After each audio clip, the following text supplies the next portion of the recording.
qalaadna lagu dhaha traitor mise khayr wadan adduunka uu dhici jiray markasta uu dhici jiray khayr wadanna si uu dambeyn jiray waa uu iska garanaya oo wadaniyiintu baa iska celin jiray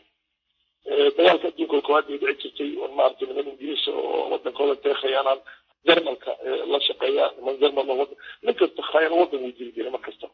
marka khayr wadaniinta Soomaalida aad ay u fara badan yihiin madaxnimada way sheegtaan ummadda Soomaaliyeed ka tashtaan loo baahay waxa ay ka soo kale midda kale oo aniga ku sheegayo waxa weeyaan ma aha kaliya noqon doonta wax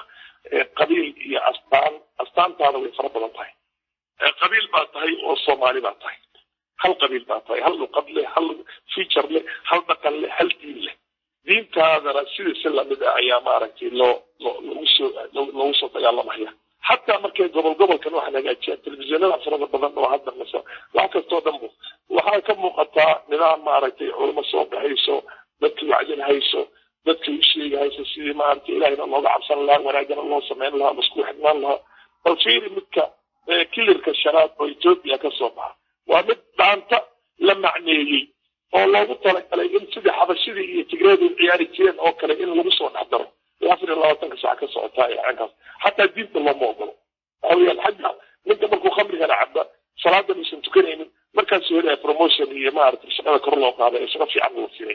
نجي بعد سنة ولا يلا هي سويكون ولا سودم مركز هو واحد ديني وواحد ضحاني وواحد كور دعوي اللي هدات في السؤال كوش نجي ولا روا كوش نجي تاريخنا إثيوبيا أدنى عليه أخير الدرسين أرمر دبك هذا قبل سنة وحاسيته ويحيل وحاسبليه هو دم أرمى يحيل ما يعيد الله جقاتي مسلم ذولي قرن ذولي باللبادي قيمة ذولي باللبادي assimilation وحنا نوصلينه مركب وحافظ الدورة رقم مضحي وبحي البرلمان كتير علماء الدين وما كدمنا نتشجي خمر ذولي من الله صديق عبيان الدين إلا يقطع بها يا الأباء اللي موجود ليه كميته مركب كتبته وقتل عز بالله dad hadda hadii maaragtay maanta la yiraahdo Ethiopia lagu biiro dhaqankaadi nidaamkaadi noloshaada lagu deen karo ma aha rasuul Soomaaliga garanaya